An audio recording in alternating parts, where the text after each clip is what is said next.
আমার ছেলে দূরে বড়িটু আইতাইছিল বড়িটু আইতাইছে আর বড়িটু আইলে ঘরের ভিতর হয় ঘরে নিয়ে দুয়ার লাগায়া আর লাগে টাঙ্গাইছে টাঙ্গাইয়া পিড়াইতে বাপ পুলিশে কইছে আমার নানা নামে আর আব্বা আমার সারকে দেন আমার দুটো ছেলের সারেন অনেক অত্যাচার করছে আমরা জিগাইতেছি আমার লড়াইছে মোস্তফা বলারে মারছে আমার গরিব মানুষ আমার নাও পোর্টাল দিয়ে ফুড়ি আলাদা জ্বালেন নাও মারতে ধরতে চাই মোস্তফা কেন মারতে চাইছে ওই কাঁঠাল পাতা মারছি দেখিয়া এই জমিকার জমি তো হয়েছে ধরেন আমার ওপর থাকবি আমাকে তার দ্বারা আমার মারতে চাই কি ভাই আমি একদম জানি না আওয়ামী লীগের সময় বড় ভোট এখন কয় বড় ভোট এখন বিএনপির বড় ভোট সবাই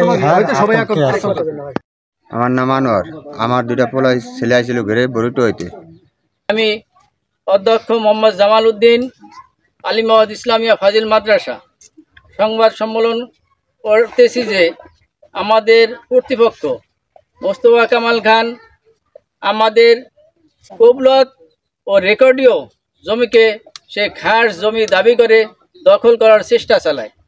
আমরা প্রতিবাদ করায় আমাদের নামে আদালতে মিথ্যা মামলা ও মিথ্যা সংবাদ প্রচার করে আমাদেরকে হয়রানি করে আসছে। তিনি এক এক সময় এক এক রাজনৈতিক দলের পরিচয় দিয়ে গ্রামের সহজ সরল মানুষকে ধোঁকা দিয়ে বোকা বানিয়ে জমি দখলের চেষ্টা চালায়। আওয়ামী লীগ সরকারের সময় স্থানীয় আওয়ামী সরকারের পৃষ্ঠপোষক শেখ শহীদুল ইসলামের সাথে একত্র হয়ে আওয়ামী লীগ নেতা পরিচয়ে জোর করে এই গেটটি ভোগ দখল করে আমাদের বাই বাই মৎস্য প্রকল্পটি।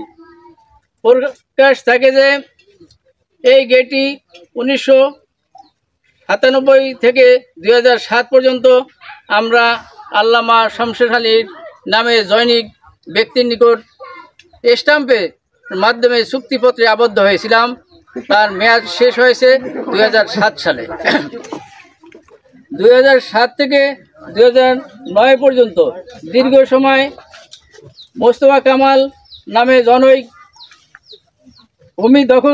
ভূমিদস্যু সে জোরপূর্বক এই গেটটি ভোগ দখল করার পায়তারা করছে।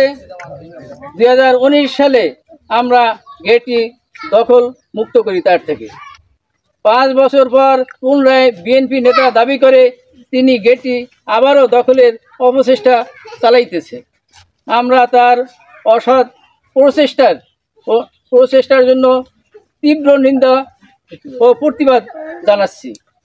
আর আমরা সবিনয়ে প্রশাসনের কাছে সুষ্ঠু তদন্ত করে ন্যায় বিচার দাবি করছি। আমাদের এই গেটটির প্রায় 8 একর সাথে বাবু বলাইছে।